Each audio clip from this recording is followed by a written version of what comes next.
Mi nombre es Antonio y trabajaba en un pequeño supermercado en las afueras de un pueblo olvidado por el tiempo.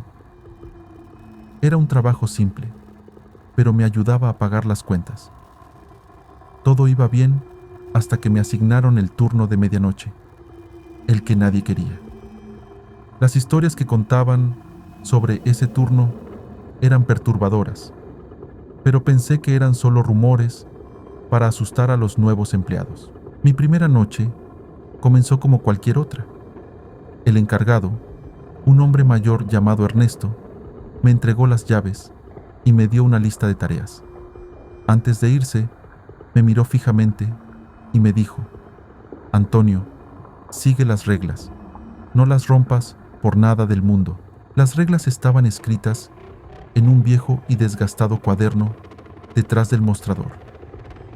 Al abrirlo, noté que las páginas estaban manchadas y algunas palabras apenas eran legibles. Las reglas eran simples, pero extrañas. Número 1.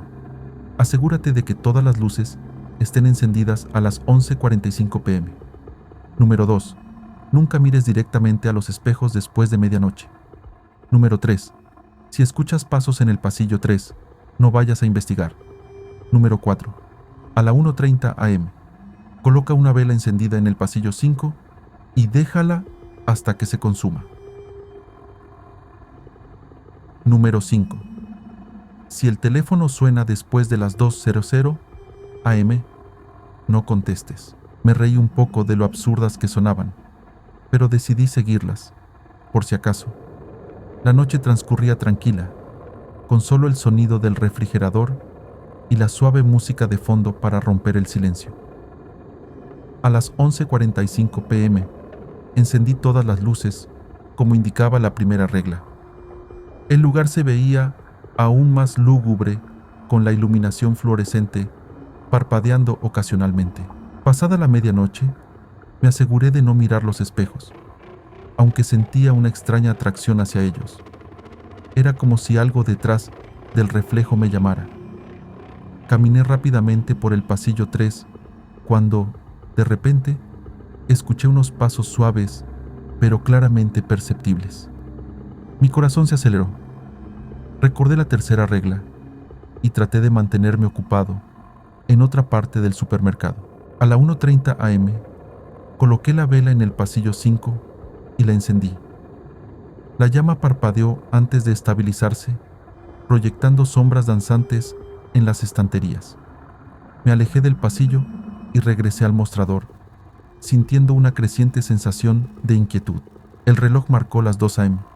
y casi instantáneamente el teléfono comenzó a sonar.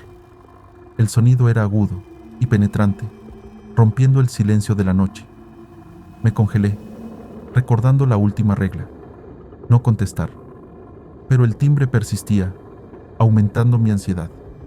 Con cada repique, sentía como si algo se acercara, algo que no podía ver, pero que claramente estaba ahí. Finalmente, el teléfono dejó de sonar y el silencio volvió. Traté de calmarme, pero entonces escuché un susurro, apenas audible. Provenía del pasillo 5, donde había dejado la vela. Mi curiosidad superó mi miedo y me dirigí lentamente hacia allí. La vela seguía encendida, pero ahora su llama era mucho más alta y emitía un olor desagradable. Cuando me acerqué, noté que había algo escrito en la pared con lo que parecía ser cera derretida. No mires atrás. Mi sangre se heló. Sentí una presencia detrás de mí, una respiración fría en mi cuello. Contra todo instinto, giré la cabeza lentamente. Lo que vi me atormentará por el resto de mis días. Un ser grotesco, con ojos vacíos y una sonrisa torcida, me observaba fijamente. Su piel parecía desgarrada y de su boca colgaban trozos de carne podrida. Quise gritar, pero el miedo me paralizó. En un movimiento rápido, la criatura se abalanzó sobre mí. No recuerdo mucho después de eso.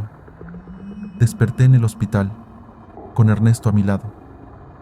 Me dijo que me encontraron inconsciente en el pasillo 5, con cortes profundos en mi cuerpo, pero no había señales de nadie más. Renuncié al trabajo inmediatamente. Las reglas, aparentemente absurdas, no eran simples supersticiones. Eran advertencias para protegernos de algo más allá de nuestra comprensión. Ahora, cada vez que paso cerca de un espejo, evito mi reflejo, temiendo ver esos ojos vacíos y esa sonrisa macabra.